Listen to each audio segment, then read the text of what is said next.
Would you like to know a little more about post-stroke depression? I'm Dr. James Ellison, a geriatric psychiatrist and a professor of psychiatry and human behavior at the Sidney Kimmel Medical College of Thomas Jefferson University. I'd like to talk with you a little about post-stroke depression. Post-stroke depression is the most important behavioral consequence of stroke. Strokes occur in about 800,000 people in the United States each year, and post-stroke depression occurs in about a third of them.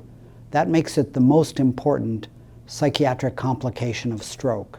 Post-stroke depression can occur at any time after a stroke, but it typically emerges about 3 to 6 months after the stroke. It can be earlier or later, up to a couple of years. Although it causes a lot of suffering and disability, almost 19 out of 20 people with post-stroke depression go undiagnosed.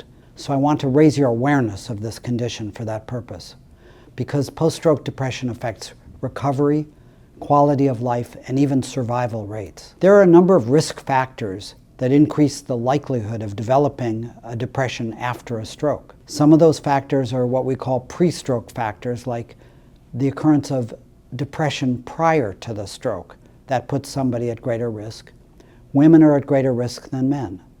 There are also factors related to the stroke itself, including the extent, the location, and pre-existing white matter damage. Ideally, the best way to treat post-stroke depression would be to have it never happen at all. And to prevent post-stroke depression, we need to prevent stroke. So the familiar stroke risk factors that we all try to think about with our patients could prevent 90% of stroke risk by intervening with smoking, physical inactivity, nutrition, overweight, cholesterol, diabetes, and high blood pressure.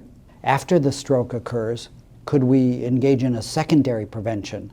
The answer is yes, that it's been shown that psychotherapy or medications to treat depression given after the stroke, before the occurrence of depression, are effective in preventing the development of a post-stroke depression. Lastly, but not less importantly, I want to focus on caregivers. In some ways, the stroke can affect the caregiver as much or more than it affects the patient with the stroke. The relationship is changed by the occurrence of the stroke. Increased dependence, altered functioning, even aspects of functioning so important as being able to drive, being able to do household work, being able to earn a living in the same way. All of these can be affected. Caregiver mortality increases after an individual stroke.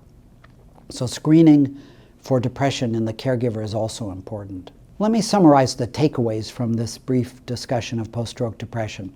First, post-stroke depression is very common, a third of individuals after a stroke, and goes undiagnosed 19 out of 20 times. Second, the biopsychosocial approach is key to success in identification and treatment. Third, early intervention, even intervention before depression occurs, improves outcome and survival. And finally, post-stroke depression is very treatable. We have psychosocial and biological treatment interventions that are very effective. Thanks for your attention.